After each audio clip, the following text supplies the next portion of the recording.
Okay, well, welcome, and thank you to everyone who is joining us for our digital presentation tonight, which is Preserving Your Family Photos. My name is Dana Thorne, and I'm the Curator Supervisor at Lambton Heritage Museum, which is located near Grand Bend. I'm pleased to be here tonight to provide you with some background information on our ongoing lecture series and to introduce our speaker. If this is your first time participating in a Zoom presentation, I wanted to share a few things with you. You can use the chat box to socialize with other people or to make comments. Just make sure you've selected all attendees if you want to send a message to everyone and not just the panelists. If you have any questions for me about technical things, how to use Zoom, you can always send me a message in the chat box as well. If you have questions throughout the presentation for our speaker, please put them in our Q&A section or in the chat. And I'll be presenting those to our speaker in our question and answer period once our presentation is done. This is the second in our series of 4 digital lectures on the theme of photography.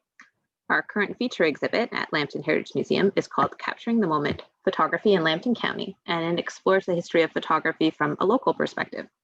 You can book a time on our website to come and see that exhibit in person. It includes prints that show the evolution of pictures from daguerreotypes to cabinet cards to modern photographs. We also have a variety of antique camera equipment on display. To complement our feature exhibit, we've been digitally hosting a variety of talks related to the art of photography and physical photographs. If you missed our first lecture, it rocked, and you can catch the recorded video on our feature exhibits page of our website. In that lecture, rock and roll photographer Richard Belland spoke about his 30 years on the road as a music photographer, capturing bands like U2, Aerosmith, and the Tragically Hip.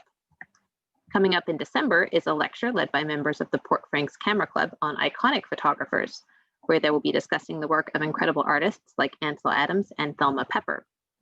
In January, we will be exploring the history of photography and the development of the science behind how we take pictures. The lectures always take place the second Thursday of the month at 7 p.m. And you can find the registration links on our website and our Facebook page.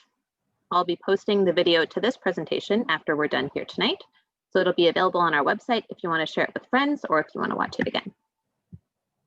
Tonight, we are welcoming Nicole Aszalos as our speaker. Nicole is the Archivist Supervisor at the Lambton County Archives, which is located in Wyoming. Lambton County Archives cares for an incredible collection of photographs and negatives, and we're very excited to have Nicole speaking tonight about how we can take care of those photographs we have in our personal collections.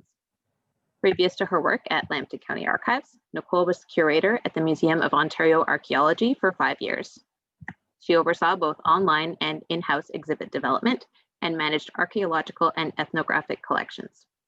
Her educational background includes an honors degree in classical archaeology with a minor in ancient languages, a postgraduate certificate in museum and gallery studies, and certificates in both creative writing and project management. Nicole, thank you so much for joining us. I'm really looking forward to your presentation. Thank you, Dana. It's a great introduction.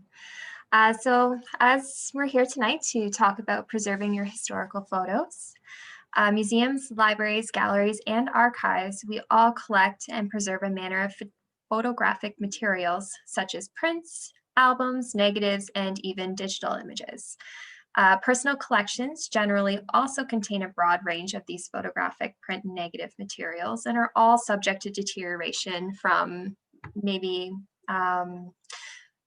inappropriate storage, handling, or display conditions, and we'll get into that a bit later. For example, fluctuating humidity or temperature, even air pollution, and light exposure can all accelerate the deterioration of images. So though some of these images are chemically unstable and just prone to deterioration to begin with, there's still a variety of ways that we can ensure the long-term preservation and enjoy them for generations to come.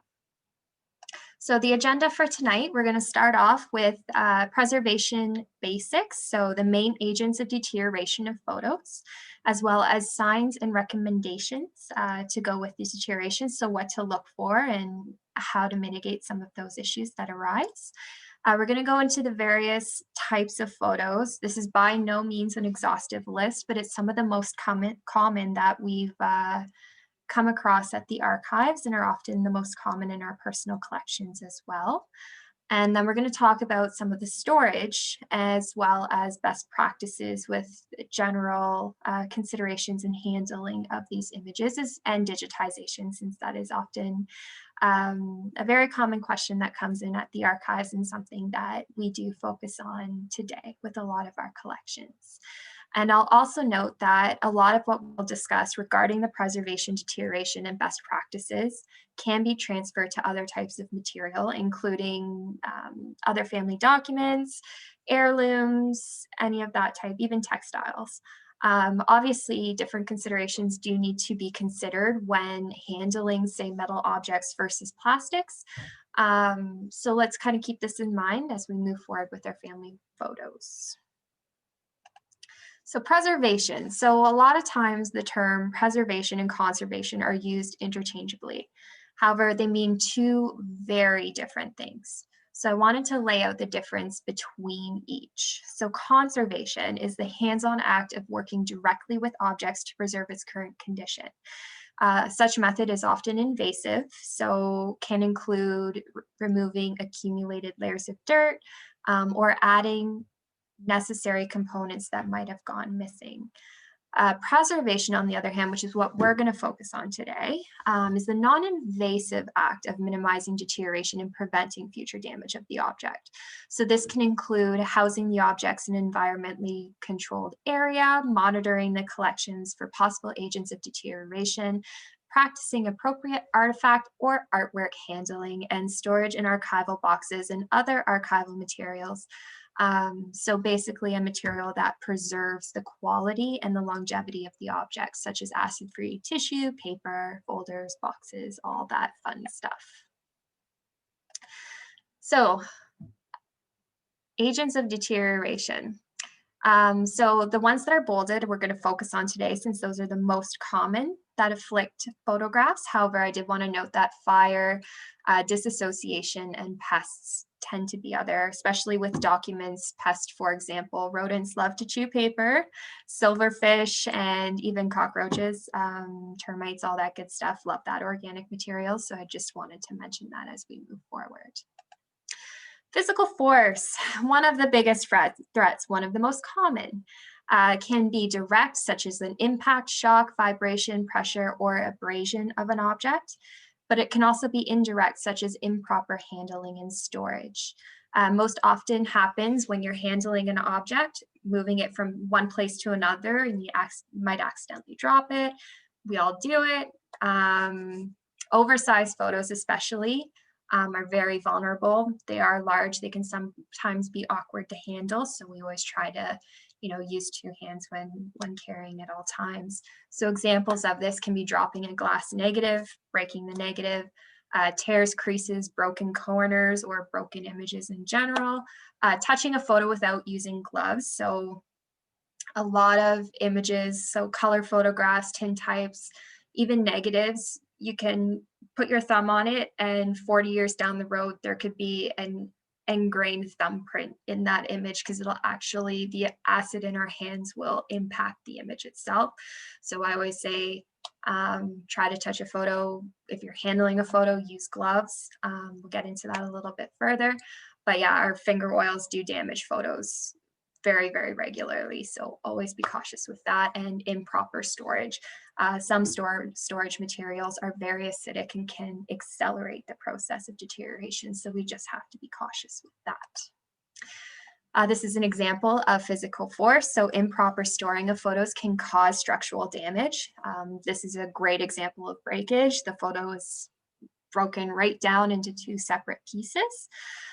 So we always try to use rigid supports, handle with both hands, take your time, don't rush if you're moving something, especially if it's very fragile, and try to store oversized materials flat and or inappropriately sized sleeves, folders, or boxes. So you don't want to put an image in a box that the box might be a little bit too small, that you might bend the image or cause breakage to the top. I've seen quite a few photos that the top part is frayed, bent, torn just from being in an improperly sized box. So just kind of keep that in mind as you work with your images. Water often causes pretty serious damage or even complete loss of not just one photo, but it can be an entire collection. This can also include the growth of mold or even watermarks on an image. So gelatin, which is very often part of a lot of images, it's part of what helps hold, and especially recent images, the pigment within it.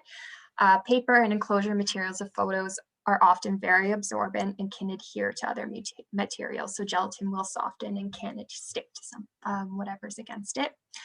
Water also usually contains dirt, which can also fuse to the image. And the best way to mitigate this is to keep collections off the floor and away from exterior walls and concrete. Weather-related events, flooding, placing even an image and it's something that's still damp, so a damp piece of glass, for example, just cleaning the glass and it not drying fully, or a leaking roof or even a burst water line are all examples of what can cause water damage. Even having a glass of water beside an image and knocking it over accidentally can also cause water damage to images. So Liza mentioned water can result in complete loss.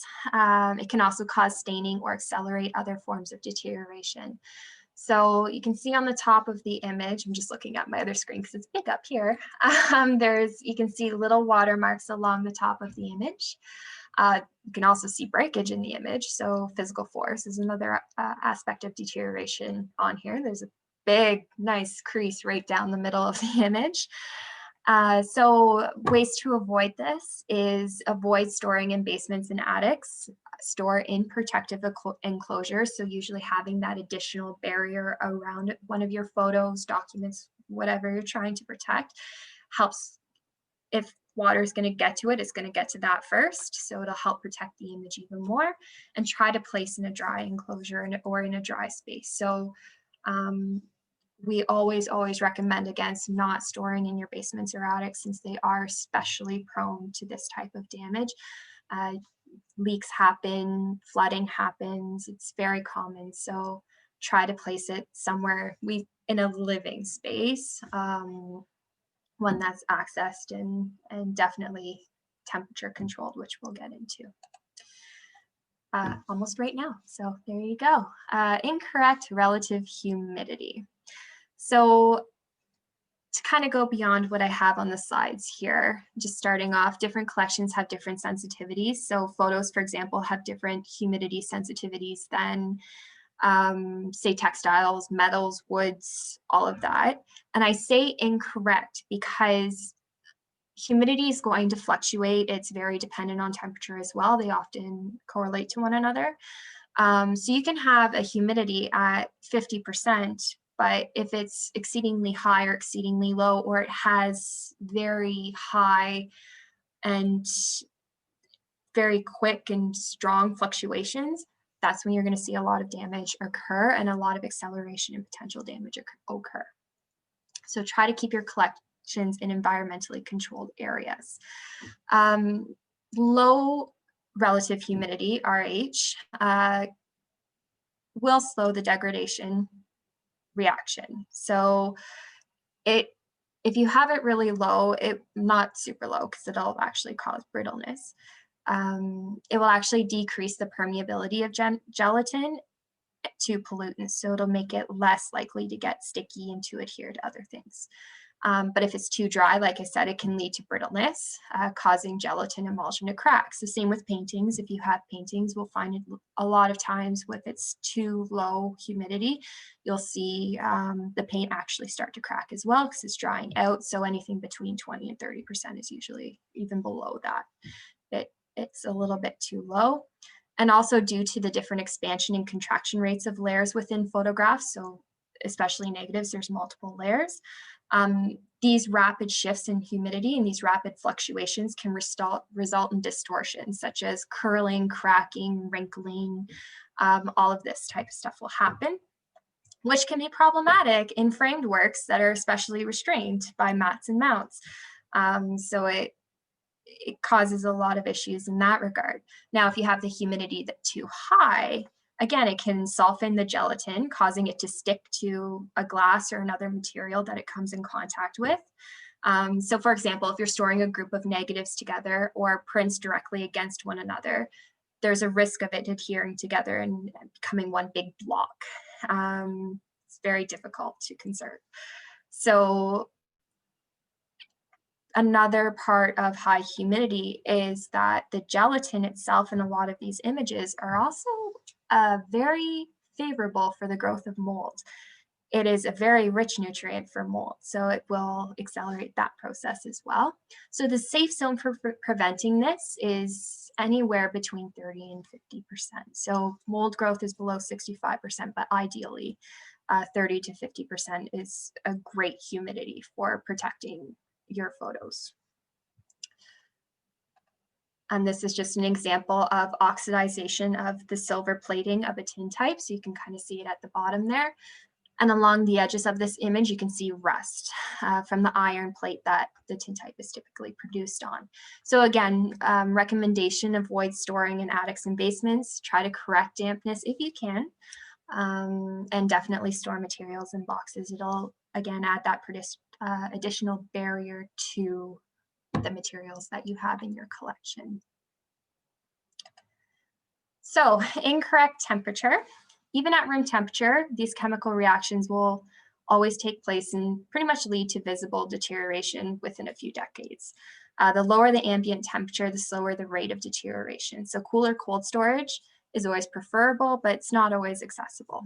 So we just keep in mind that the higher the heat, it accelerates chemical reactions and can really lead to the degradation of essentially all organic materials, including paper. So again, try to keep it in a controlled environment if possible. Don't store in attics, sheds, or basements. I feel like I'm going to say that a lot this time. I already have, but very, very important. High temperature can cause these chemical reactions of human-made materials, particularly archival collections. Low temperature can be beneficial. However, it can damage painted materials. Again, it can lead to cracking of painted materials, for example. Fluctuation in temperature is the most common issue that we see, and it can cause fractures and delamination of brittle materials. It can also cause that relative humidity fluctuation. So they do balance with one another, most definitely.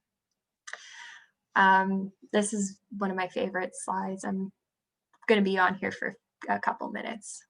So recommendation, do not store in attics or basements. Do not use incandescent spotlights on material. They do project a heat. They do get hot, so they will definitely increase the ambient temperature around the material.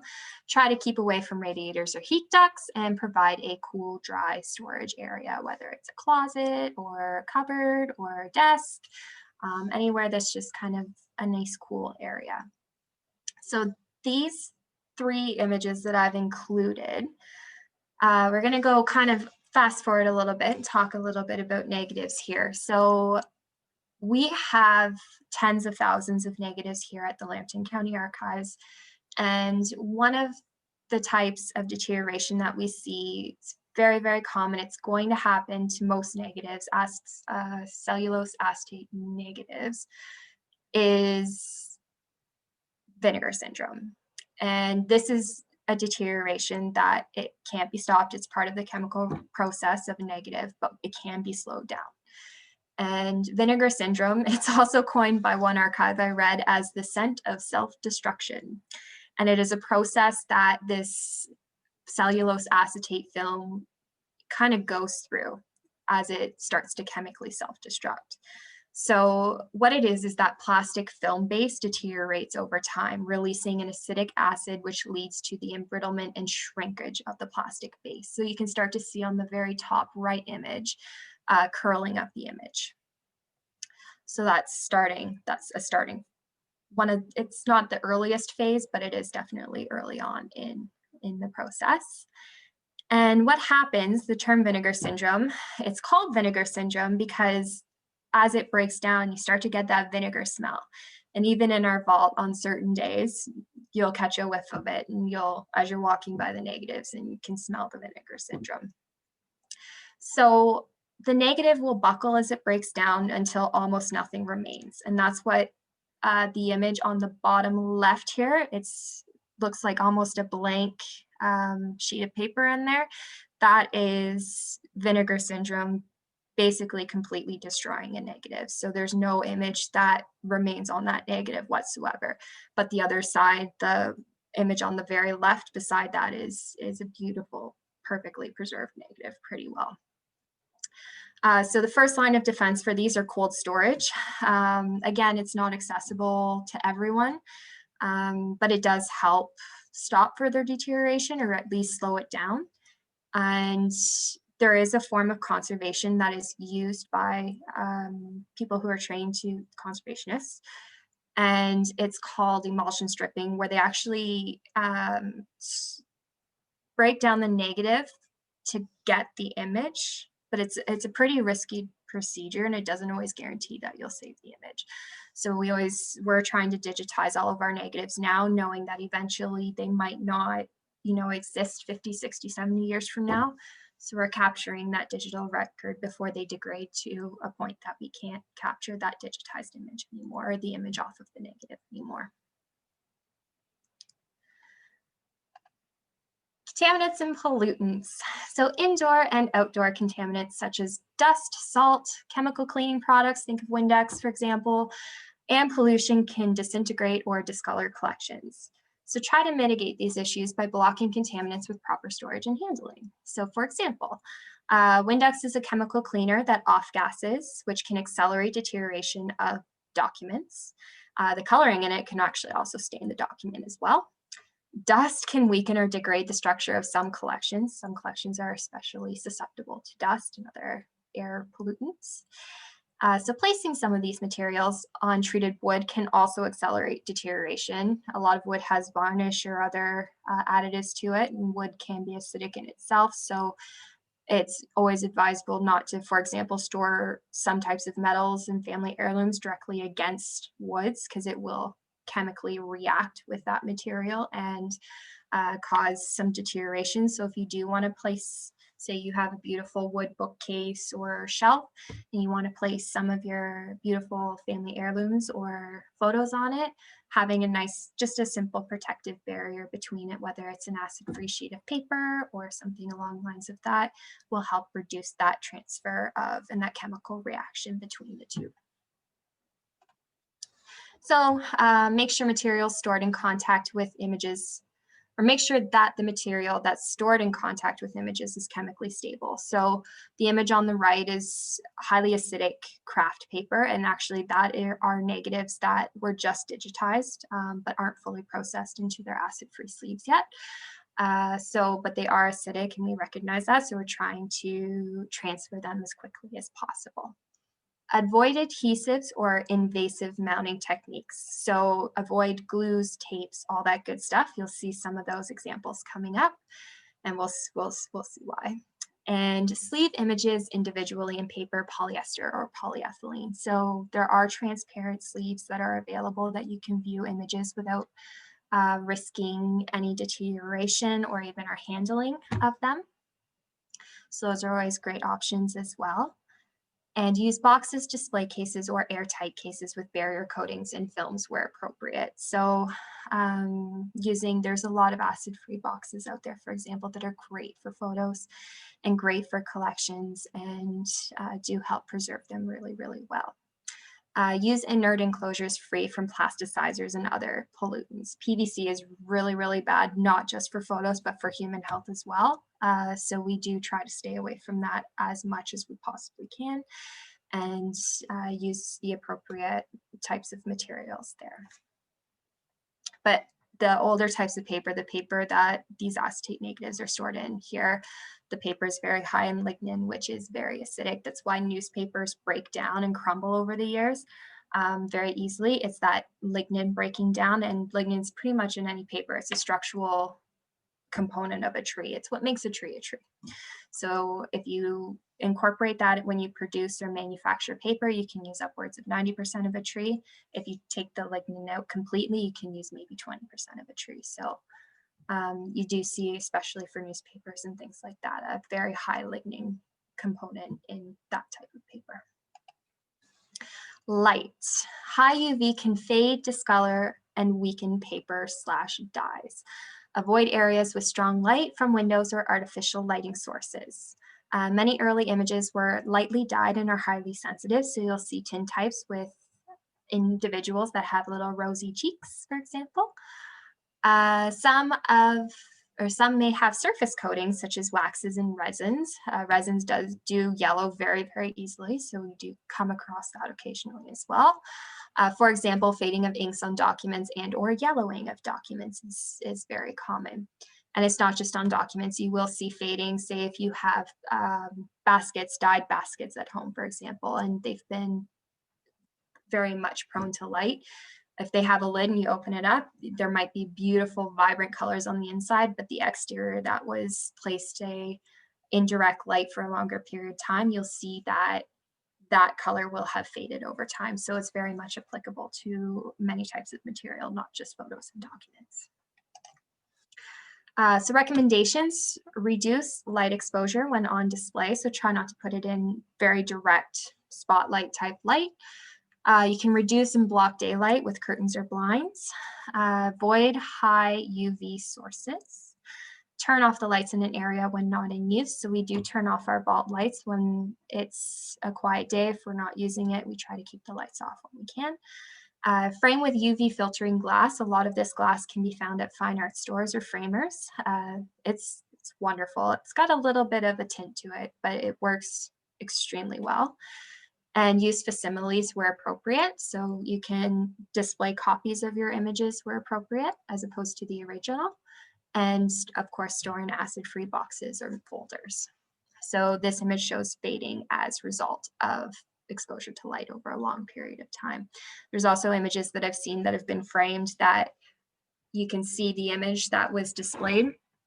And then when it's removed from the frame, it's almost, it's the original color. So it's a lot darker, or depending on if there was yellowing, it'll be a different color. So you can see exactly where that frame was.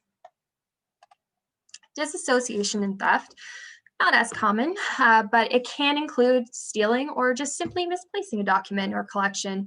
So always return your collections to their home location and keep them in a locked or otherwise controlled area. So misplacing something, vandalism, intentional or not, to a document is also kind of included in that. But misplacing is very, very common. So say in our vaults, we have like hundreds of thousands of folders and images. If we don't put it in the right place, we misplace it and it's disassociated from its information or its collection, and then it would be considered potentially lost. So this is part of a scrapbook that was accessioned last year. It came in last year and the photo was missing when it arrived. So this is disassociation because we know that there was a Mr. Duggold in there, and Duggold is in there no more. So, but on this image, you can also see the impacts of adhesives and tapes, since the tape that is you can see on the top of the image is actually completely gone, and that is the residue that's left over from the tape. So that is a great example of what adhesives can do to your images. And then you'll see coming up to what iron and metal can also potentially do to your images. That is a great example of tape. So this is many agents of deterioration. So this is part of a scrapbook that was donated. So you do see some water damage. You see staples that are rusting in the image. The second one on the left, kind of in the second row, it's very faded. You can see rust around the staple there. There's breakage on the corners. There's various, you can see adhesive right at the top. It looks like potentially glue in between two images. There's fading. You can see result of humidity. There's definitely some discoloration going on from light. So there's a whole variety of damage happening here, and it happens. We just have to work on, what can we do to preserve it in the state that it's in, or potentially make it better. So now we're kind of we've learned about the most common types of deterioration. So now we're going to talk about some of the most common types of photos we might find, from some of the earliest to some of the most recent. So the daguerreotype was definitely very popular between the 1840s and 1860s. They were typically small, 2 3/4 by 3.5 inches, and usually housed in small cases with a hinge. And that hinge, a lot of the ones that we have in our collection, find the hinge is usually pretty damaged or broken. They do break very easily. They're very, very brittle. So they're made by exposing a silver-plated copper sheet to chemical fumes, and are very much recognized by their mirror-like quality since it's very reflective. And they're also known as the mirror to a memory, which I thought was quite sweet. So they do have a very extremely fragile image layer. So even a light scratch or just a light, barely even touching it, can actually abrade it fairly easily. So we do find that the most common problems is that they are abraded and that the silver oxidizes. So to store these types of images, we try to keep them away from direct light and fluctuating temperatures. And again, attic and basement, not exactly a best option. And you'll find, especially with a lot of these early images, that exposure to light can actually, again, continue that chemical reaction that was used in order to create them in the first place. So ambrotypes, most common between 1855 and 65, very, very similar to the previous one and are often contained in small hinged cases similar to the daguerreotype. The main difference is, though, that they are not reflective and they don't have that mirror-like quality. So they are created usually on glass by a wet, I always say this wrong, collodion solution or emulsion process. So what these ones are a direct positive photograph that's produced in a camera on a transparent or colored glass plate. They're coated with that solution, or which is usually, it's also known as a cellulose nitrate solution, which is then sensitized, exposed, and developed. So common problems is, again, breakage and abrading. The image layer is very much easily abraded, flaking and oxidization of the silver. So again, try to keep away from direct light and fluctuating temperature. This is actually the only photo that's not part of our collection that I have in this presentation today. I thought it was a very sweet photo from the Art Gallery of Ontario of 3 tourists visiting Niagara Falls.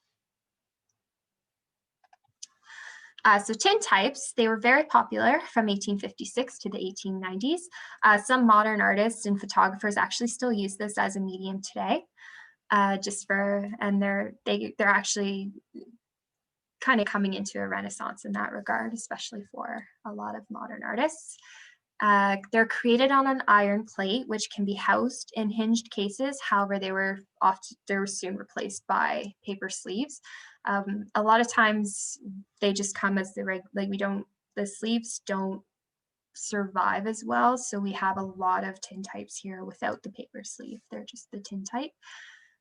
Common problems is that they have that fragile image layer again, so they are subject to, this time, iron corrosion, silver oxidization, and flaking.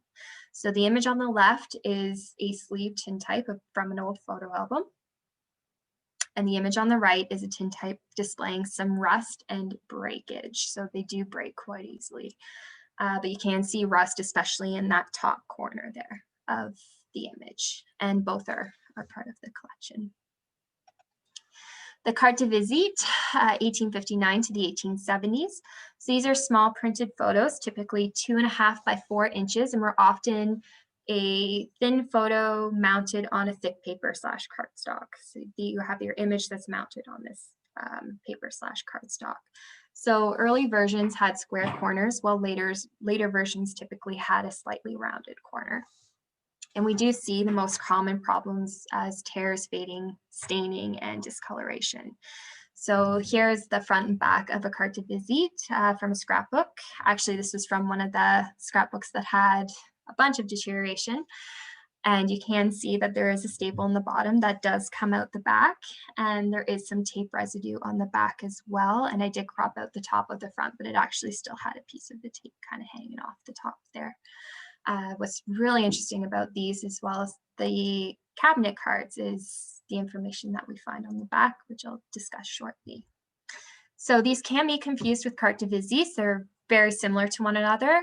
Carte de visite is smaller, so the cabinet cards are often bigger and mounted on a thicker board.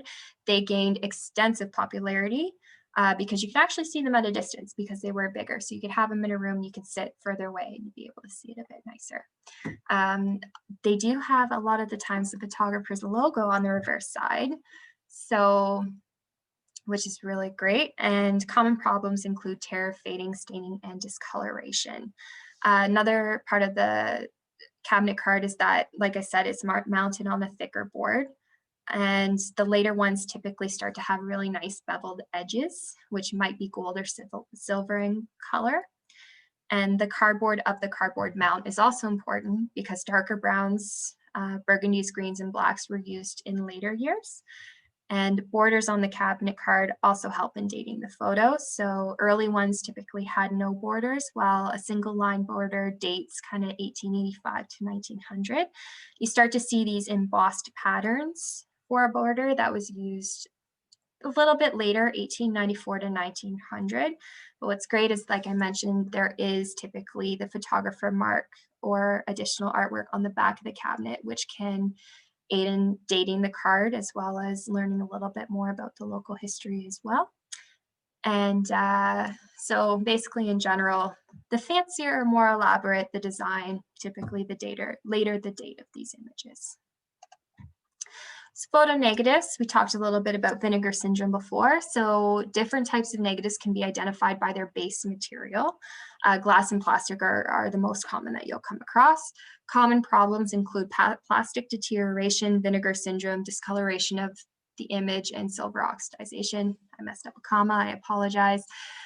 Storage, cool, dark, dry location that won't be compromised by light or humidity. So that previous image that showed improper storage, this is how the proper storage. So you do have, each image is in their individual sleeve, acid-free balanced sleeve, and they all include a number, a date, and a general description of what that image is. So this collection in particular is the Sarnia Observer Negative Collection, which all of the digitized images of this collection can be viewed via the online collection at lambtonmuseums.ca. And you can check out some of that on there. It's a fantastic collection with great images and a great search bar. So you can search, say, fall fairs or individuals or clubs and see what comes up. And this is a great way to help, again, mitigate some of the issues that come along with housing negatives. However, it doesn't completely stop it. So we do try to digitize them as we can. Color prints, so more recent. There's so many processes to develop these. I can't go through all of them tonight, but they do typically include just printed photos, including ones from disposable cameras, ones developed from film negatives, and much, much more. Ones that we take, say, on a USB drive to photo printing place and get those from those machines or get them developed. Common problems, this is where fingerprints really do come into play, scratches and discoloration. So again, try to store in a cool, dark, and dry location that won't be compromised by light or humidity. You can also store them in transparent sleeves. We store a lot of our postcards in transparent sleeves because they're widely accessed and we look at them quite regularly. This is an example of color slide that was developed, taken during the Alvinston Centennial celebrations. Photo albums, our last big topic of discussion tonight. This is probably one of the most common questions that comes up on a regular basis here. How do I preserve my photos in photo albums? So photo albums come in a variety of shapes, sizes, dating back well over 100 years. Often attempting to remove images, especially that are adhered or taped, can result in some damage. I'm really thinking specifically, I have a ton of them. I know a lot of us have quite a few of these, the magnetic kind of sticky albums with the sticky page that goes over the top of the photos. Those can be extremely difficult to remove, especially if they're very well adhered in there, because that that adhering can actually leach acid into the photos, making them brittle, changing their colors, and make it almost feels like impossible to remove them. Dental floss, great for that, by the way. Common problems, again, improper handling are hand acids, for example, so try to wear gloves. Discoloration or missing images is very common in photo albums. Sometimes images, if they're in there, they're not adhered properly or not placed properly, they can fall out. So we do occasionally have that disassociation there. So storage, pages interleaved. We here at the ARC, we typically interleave them with acid-free paper or even acid-free tissue, and then store them. They can be stored in a polyethylene bag and placed in an acid-free box, or you can simply place it in an acid-free box. That polyethylene bag is just that additional barrier against the elements that can afflict it. So kind of sum it up, good practice, always, always, always use gloves, whether it's cotton or nitrile gloves. I've had the question a couple times, why not latex? Well, latex do have a lot of allergies associated with them, so we typically use nitrile. Remove poor quality acidic enclosures and place in acid-free envelopes, folders, and or boxes. So the image on the right here is how we typically store in our vault, is an image of one of our folders. So we have images interleaved with acid-free paper and an acid-free folder and an acid-free box. So 3 layers of 3 barriers right there, which is wonderful.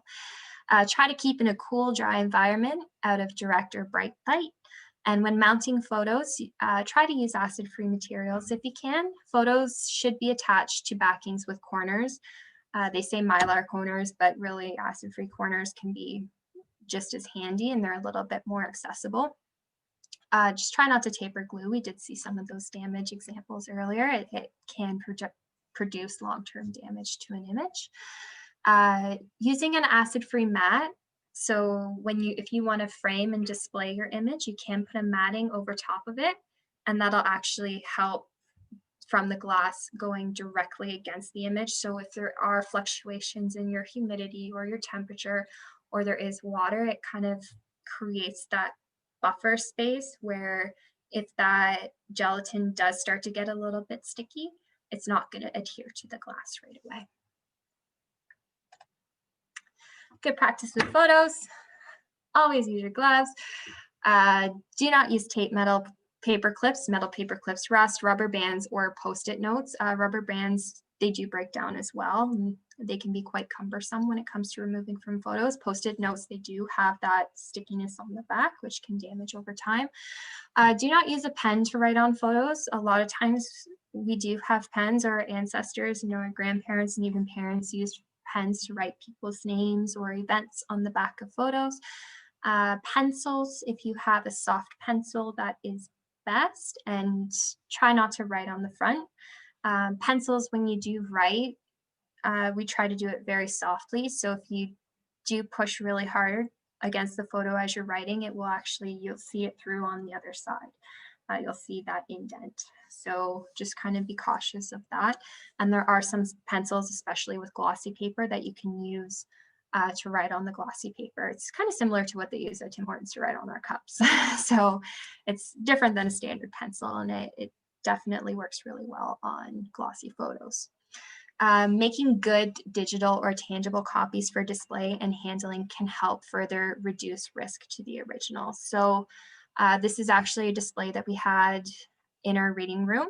It was actually our first display, first little exhibit that we had on the Lambton Libraries as part of the kind of grand reopening of library headquarters after renovations last year. And all of the images, with the exception of the one, which is quite obvious, I think that big, lovely one of the inside of the Sarnia Carnegie Library, are all copies. So that is the only original that's on display, and it's just to kind of show the evolution of that over time and how images were captured at certain periods of time that, especially, for example, the Sarnia Carnegie Library was active. So putting the copies on display will help kind of reduce the damage to the original and help us preserve the original long term, preserve that story. And the glass helps, again, create that. It's not against the image. It does create that additional barrier against incorrect temperature and humidity.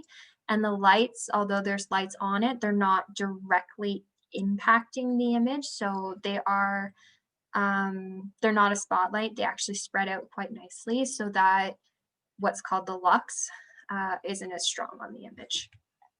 It's a little bit lower. Digitizing images.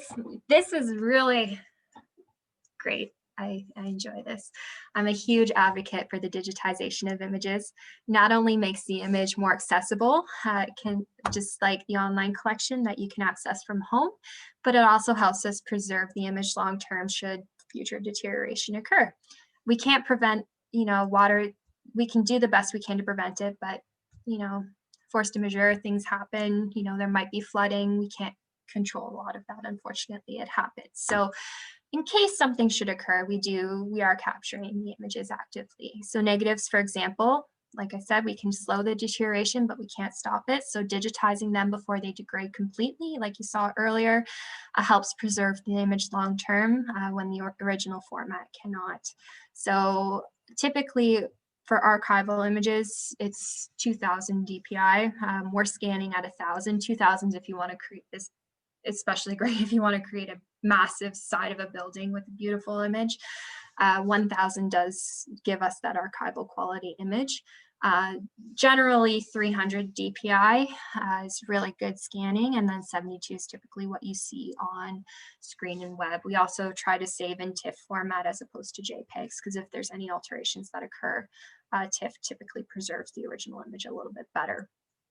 The images that I'm showing on this slide today is before and after of digitally restored glass negatives from the Oil Museum of Canada collection. So they were just recently scanned last month at London Image Scanning. As you can see, the original versus the digitally restored version. So he restored them as part of the process to make sure that he captured the full image at the quality that we were trying to achieve. A lot of the images, the glass negatives especially, do deteriorate really quickly. And so it allowed us to see not just the image itself and really capture that archival photo, that meaningful story, the individuals that are in it or the event that's in it. But it also allows us to see, you can see where the deterioration has occurred on that image, even in the digitization. And we intentionally kept that.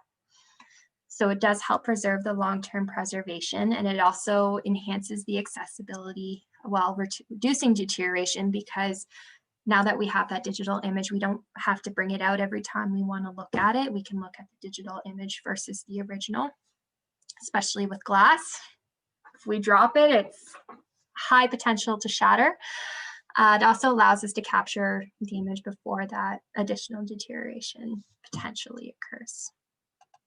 So some additional resources, a lot of the information, if you have a very specific type of, say if you're looking to preserve film, for example, or even textiles, any organic, inorganic object, the Canadian Conservation Institute produces CCI notes, and it tells you basically everything and anything you need to know with preservation of materials at home, at school, at a museum, at an archive, at a library, at a gallery. It pretty much covers everything. It's a wonderful, wonderful resource, and a lot of the information that I use today actually came from CCI. The Conservagram is one that comes out of the States. It's another great resource as well.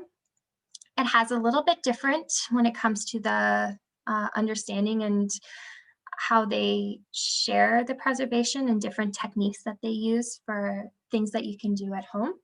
It's phenomenal. It's definitely easy to read, easy to get through, and covers a lot in a couple pages. And then I included Carr McLean as well. We do order a lot of our archival supplies from there. It's very high quality. And then, but you can also shop at, even Staples has some materials, some acid-free material there that you can access as well. That's it.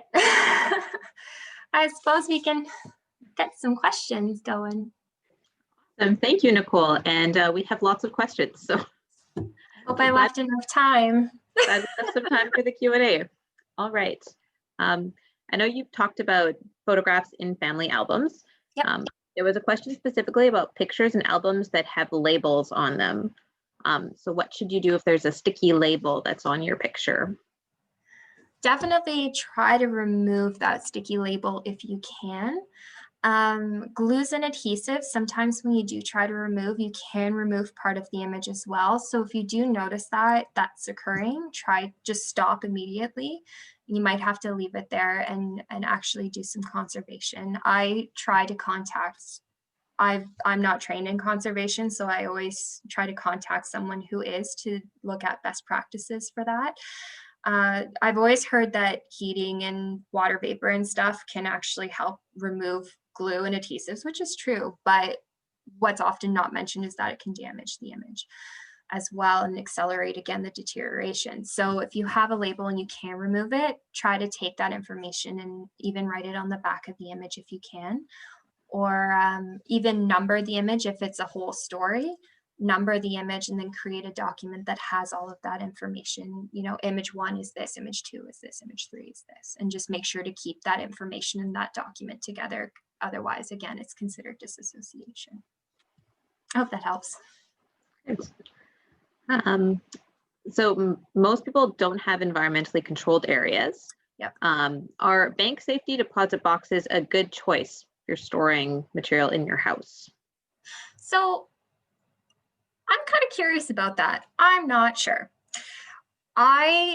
In my house, I don't have central air. I've got obviously my furnace and all that good stuff, but definitely I do have fluctuations.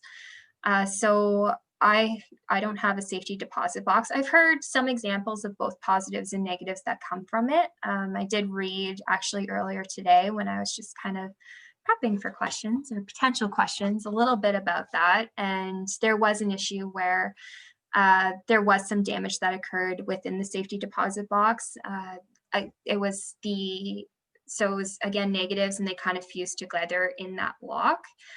So as long as if you use a safety deposit box, again, try to layer images with that acid-free tissue or maybe put them in another protective barrier within the box. I think that might be helpful. For those of us that don't have the best temperature controlled environments, I have a lot of my grandma's photos from her time growing up in Switzerland, a lot of war era photos and all of her photo albums. And I've stored them in acid-free boxes. I've wrapped them in an acid-free paper just because that's my personal choice. And then I store them in a box in one of my upstairs closets that I find is typically a little bit cooler. My basement's also, it's a finished basement and it is quite cool down there, but I've had water issues down there this year. So I actually moved a lot of that material up and I keep it kind of stored in my one closet, which I found has actually helped it quite immensely. There's another question about labeling your photographs. So if you do want to label information about names of people in the picture or dates onto a photograph, what's the safest way to do that?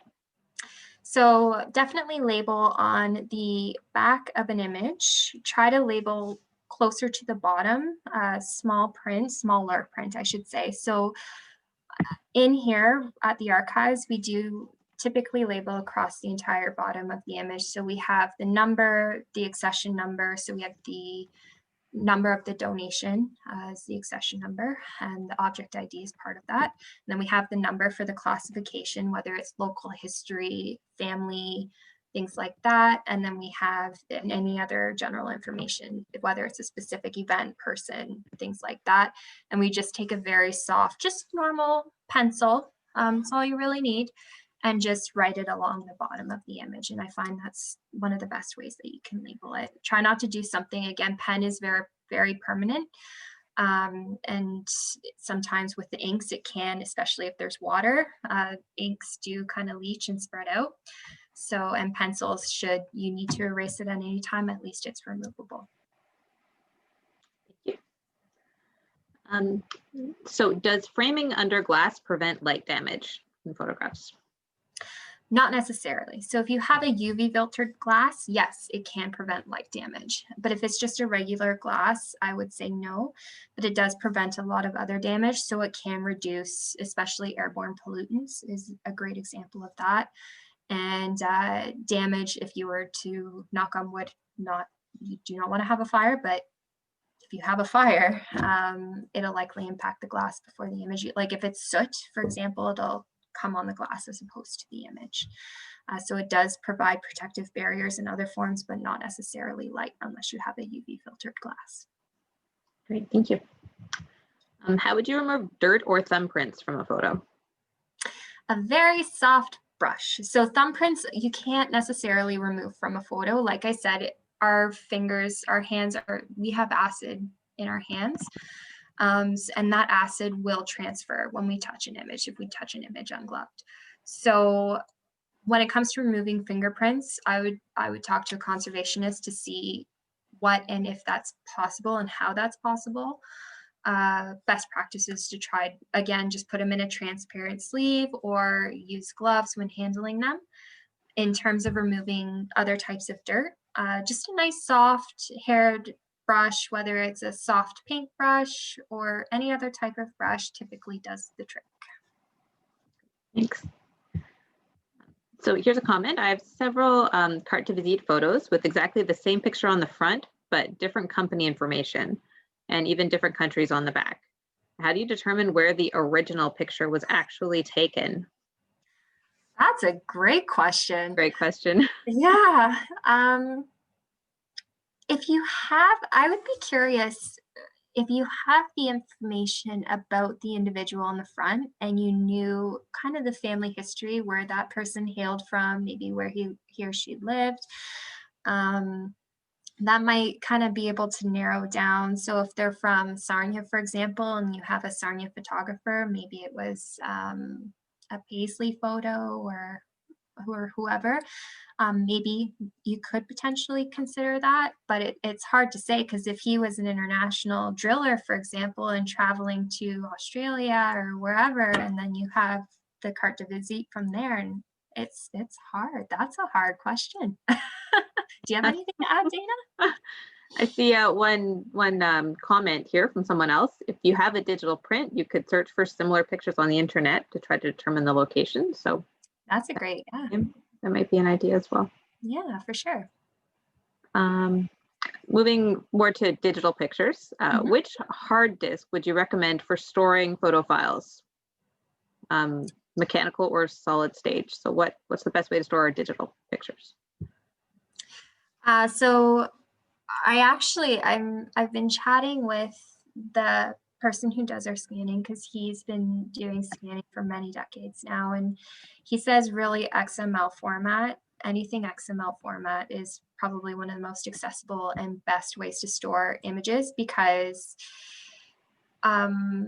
certain formats, like if you think about even the evolution of Microsoft Word over the years and other databases, they can come and go and they can change, and old formats might not be able to be read. So I have to do a bit more research in that, but I know it is an open access way to store those types of images.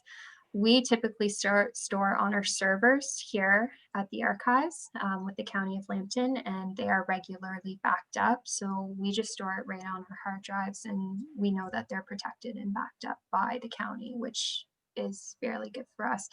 At home, I have a separate hard drive that I keep all of my scanned images on, just in case something were to occur and say my computer crashes or something like that. I store everything separately on a hard drive. Always good to have a backup. Definitely. The most popular question has certainly been where can you buy archival supplies? Yes. Someone said, where is Karma Clayton Archival Supplies? They're in London, so they're wondering how they can access that. So online, they've shifted a lot of what they do online, so you can order via their website. If you're looking for a tangible, like a place to go in London, Staples, Michael's does have some material. There's Curry's Art Store. I'm not sure what all they have acid free. I've only ever accessed more of their art stuff, but they would be a great source to talk to, especially with what they primarily do and deal with there. There's also, if you're looking for UV filtering glass, like I said, a lot of art galleries do it. For London specifically, there's Thielsen galleries. They do a great job doing framing, and they do typically do framing for customers. And other online sources include BroadArt is another great resource. There's even Uline has some materials online. Gaylord has quite a few materials online as well. We do access them quite regularly too, but Carboclane seems to be some of the best priced, other than places like Staples and Michaels. Great. At the beginning of the talk, it was mentioned that the county can scan documents and pictures. Is this a service offered to the public? It's not one that we offer currently. We do offer some digitization. I just recommend contacting us directly if that's something that you're interested in. We have digitized stuff for the public previously, but a lot of times a copy of that typically goes within our collection. So we do have a lot of patrons that want to share their collections with us, but don't quite want to part with it just yet. And I completely understand that. So one of the solutions is donating digital copies, which a lot of times we do produce in-house. A lot of what the scanning that we do now, we do some scanning in-house for our collection on an as needed basis, but we do outsource some of it as well to approved suppliers. So thanks. There's been some questions about plastic sleeves as well. I'm planning to mount photographs with corners on acid-free cardstock I bought from Karma Clean, but then awesome. I want to slide it into an 8.5 by 11 plastic sleeve. How long will the plastic sleeves last? Depending on the material, again, polypropylene, polyethylene, PVC, it all lasts at different. So you'll have to just look at the material and do a quick search to figure out long-term what the preservation quality is on it. Typically they do last quite a while. Like I said, try to stay away from PVC if you can. It does accelerate. Even like loonies, for example, if you store loonies in PVC, you'll actually see them irreversibly tarnish over time and darken within months of them being placed. And it's essentially permanent. It's very difficult to remove, but you can place silver in PVC and it'll be fine. So if you're using plastics, I just recommend looking online and seeing, but they are typically approved for longer preservation. Okay. I saw a comment here about where to purchase archival materials. A recommendation, www.archivalmethods.com is excellent, yep. A bit pricey. Yeah. And a few more questions about labeling your pictures.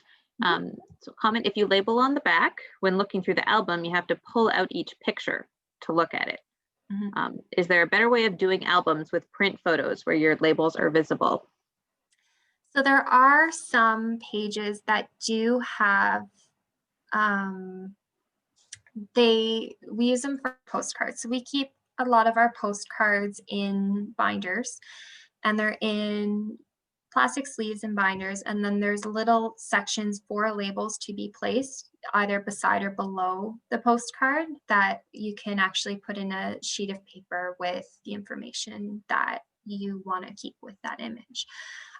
Because again, on the back of that, we typically put an acid-free piece of paper behind the postcard, and then so you can't see the back of it. So we do typically keep that associated information there. Mm-hmm. And you can, I believe they're on Karma Clean. You can purchase those. Are photos in older albums with black paper and a tissue-like paper over the photos, are they fairly safe or not? You know what? That is when I mentioned my grandma from Switzerland in the war era photos. That's actually the majority of what I have in my collection at home. And overall, the paper itself isn't as acidic as a lot of other papers. Like it by no means is acid free, and it will damage over time. But with her images especially, I found that there really hasn't been a lot of deterioration that has resulted as an effect of that material.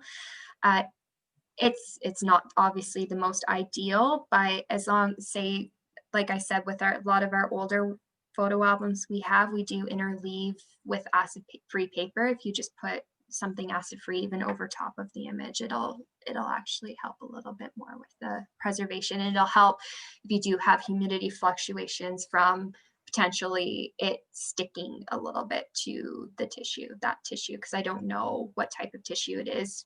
And my ones at home, there's various types and they are slightly discolored. So I did protect those ones especially. But the other ones that are just a generic tissue, I haven't had any issues with them yet. I would love to see her pictures sometime. They're really, really cool. They're all labeled in either French or German, depending on where she was at the time they were taken. She went to school in France. And they're all labeled with not necessarily her family's names, but all of the locations that they were taken. So it's really neat. You can almost travel along with her, which would be really cool, but we can't do that right now. Except for Google. Yeah. Another digital photo question. I see you use the TIFF file format. Do you use RAW, which is a larger file format? We don't use RAW here. I use RAW for videos. I find using RAW when editing videos especially is extremely beneficial and allows for better editing. But for what our preservation, we just use high DPI TIFF format, and it does the trick. Awesome. There's also been a few people asking if we're going to be posting this video to Facebook for people who want to watch it a second or a third time.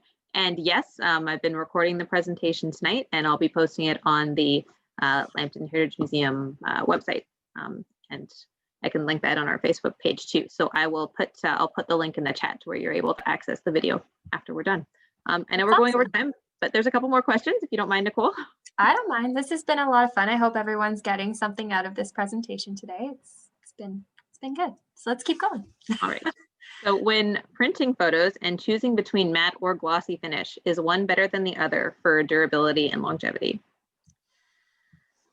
That I haven't done a lot of research in, to be quite honest with you. I do know that especially the glossy photos, when it comes to fingerprints and oils and transfers, it does affect pretty quickly. There's also that additional layer. So if you have those fluctuations, there is potential for cracking and embrittlement there. For the matte, it is one less coating on it. So I did mention earlier various coatings used on images. So there are pros and cons to each.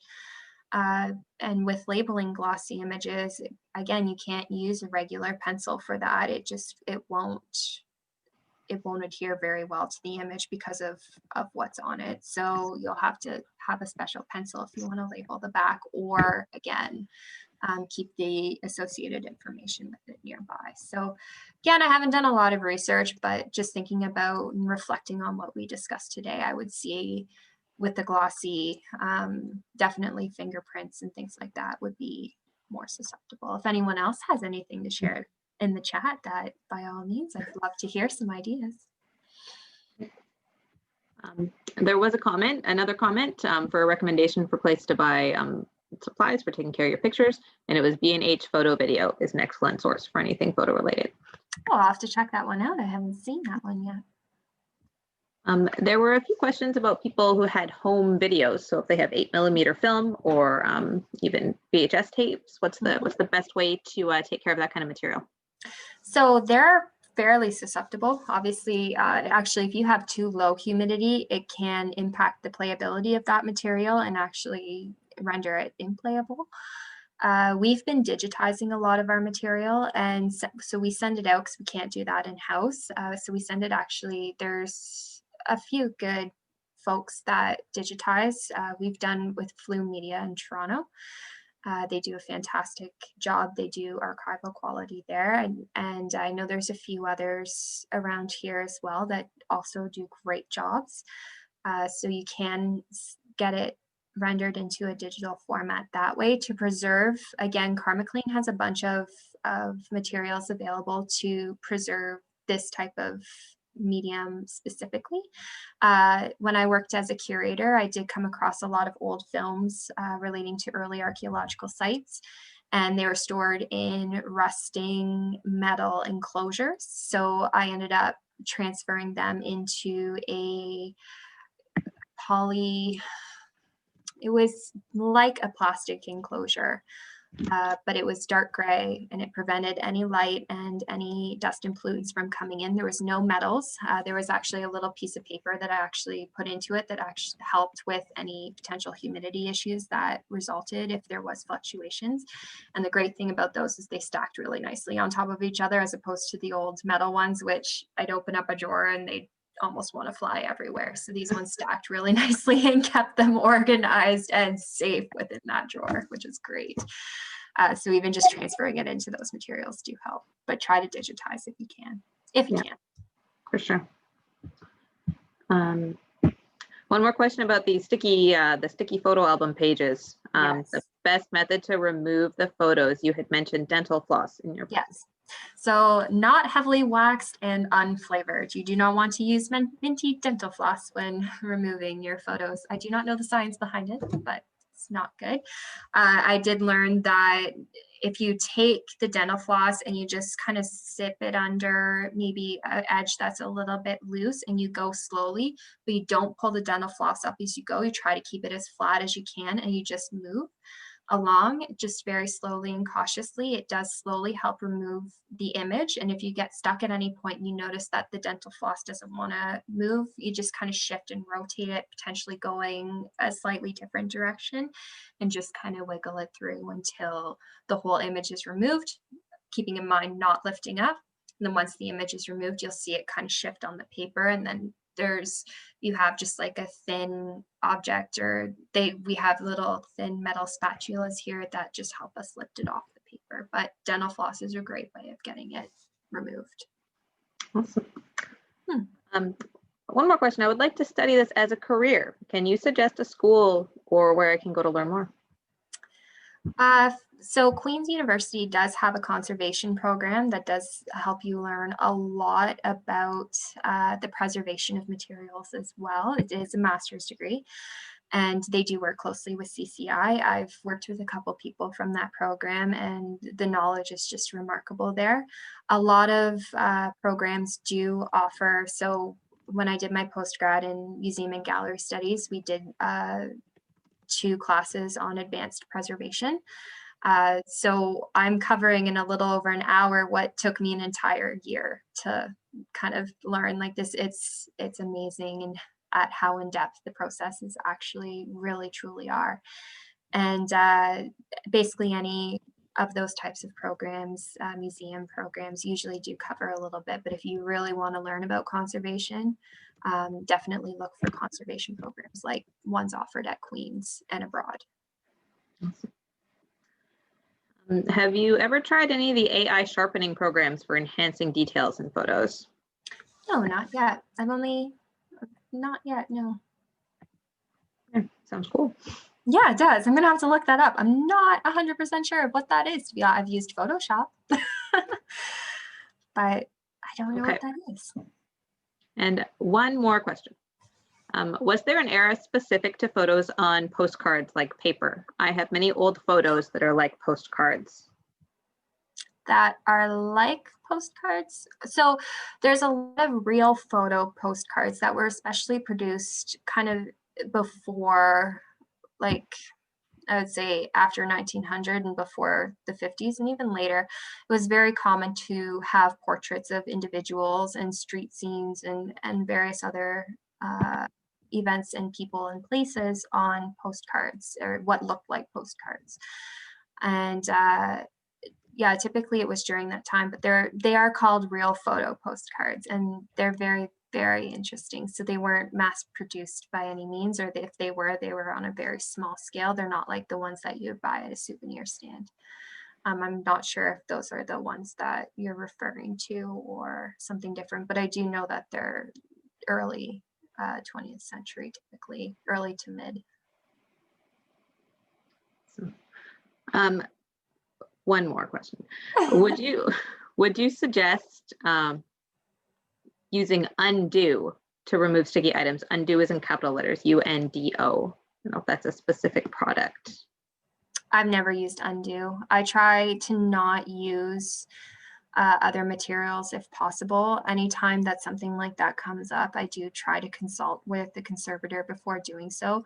Like I mentioned, I have a very basic training when it comes to conservation itself. I am very knowledgeable, at least I hope I am, in preservation, but conservation is very specialized. So when it comes to things like that, I do consult with someone before attempting it. And that's something that I haven't had to use yet here. We've had a lot of success just removing with our tools, our metal tools, as well as dental floss, to be honest. Yeah, and certainly always consult a professional conservator before doing something rash. I know I've worked with Jennifer Robertson in London. She's amazing. With Book and Conservation Services. She is excellent. I had a copy of The Lion, the Witch, and the Wardrobe that my sister and I had read when we were kids, that had been my mom's when she was a kid, and it was literally falling apart. And Jennifer was able to put that treasured copy back together for us. So yeah, she does excellent work. So if you're looking for someone local, I would definitely recommend her. Yeah, she's from London. I don't know if you mentioned that. Yeah, she's in London. Well, thank you everyone for being here tonight. Thank you so much, Nicole, for sharing all your knowledge and addressing all those questions. And yeah, we'll have the video available on our website. I don't know if we could maybe make the slides available.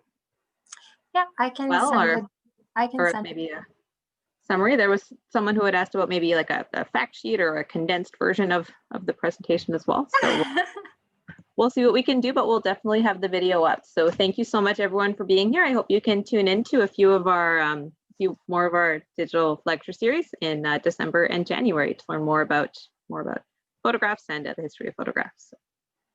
Thank you. Thank you so much and have a good night.